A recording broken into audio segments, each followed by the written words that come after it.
October 1962, a US spy plane photographs something in Cuba that makes the entire Pentagon go pale. Soviet nuclear missiles aimed at American cities. Ready to fire, the president has 13 days to respond.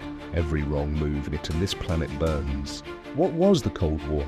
Before we get to the near misses, the assassinations, and the secret operations that would make your jaw drop, let's set the scene.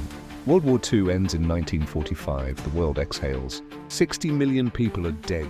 Europe is rubble. But two countries crawl out of that war as the most powerful forces on Earth: the United States of America and the Soviet Union. The problem? They despise each other. One believes in capitalism, freedom, democracy.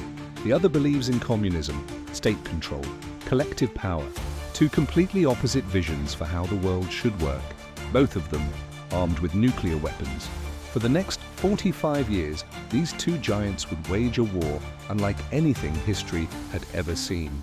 Not with bullets, but with money, propaganda, spies, and proxy armies. They'd fight over every corner of the globe. Korea, Vietnam, Cuba, Afghanistan. And at any moment, one miscalculation could have triggered the end of civilization. The world gets terrifying. Here's where it gets dark. In 1945, only the US had the bomb. And they'd already used it on Japan twice. The Soviets took note. By 1949, just 4 years later, they had their own nuclear weapon. The arms race was on. Both sides spent the next 2 decades building the most terrifying arsenal in human history. At its peak, the combined nuclear stockpile could destroy all human life on Earth, multiple times over. Think about that. Not once, multiple times. The doctrine was called mutually assured destruction, or, and I promise nobody was being ironic, MAD. If you launch, we launch. Everyone dies. So nobody launches, except almost. The Cuban Missile Crisis.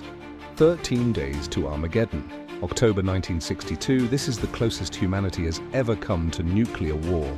American spy planes photograph Soviet missile launch sites under construction in Cuba. 90 miles from Florida, President Kennedy assembles his top advisors. Some want to bomb Cuba immediately. Others want a naval blockade. The arguments are heated. The clock is ticking. For 13 days, the world holds its breath. Soviet ships are sailing toward Cuba. Ships that may be carrying additional nuclear warheads. US Navy destroyers are ordered to stop them. If those Soviet ships don't turn around, the order is given to fire. They turn around. But it's not over. On day 13, an American U-2 spy plane is shot down over Cuba. Soviet submarines nearby are being depth-charged by the US Navy.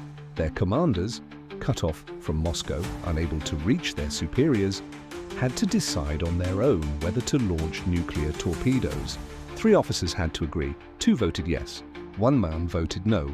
A Soviet naval officer named Vasily Arkhipov. 1 man, 1 vote.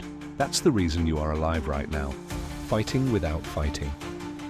The superpowers couldn't fight each other directly. That meant nukes. So they found a workaround. They'd fund other people's wars instead. Korea. The US and Soviets backed opposite sides of a civil war. 3 million people died in 3 years. The border ended up almost exactly where it started. Vietnam. The US sent over 500,000 troops to stop Soviet-backed communism from spreading through Southeast Asia. 58,000 Americans came home in body bags. They lost anyway. And then Afghanistan.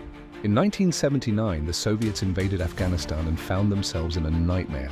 The CIA responded by funneling billions of dollars in weapons to the resistance fighters, the Mujahideen.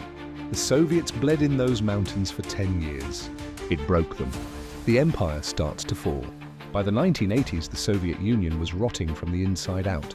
Their economy was in free fall. Afghanistan was a catastrophe. The military was consuming money the state no longer had. And the people were exhausted.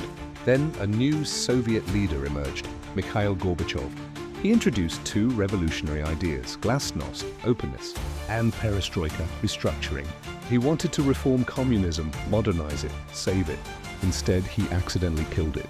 Opening up Soviet society unleashed decades of suppressed rage. Eastern European countries started breaking free. Poland, Hungary, Czechoslovakia, East Germany, one by one.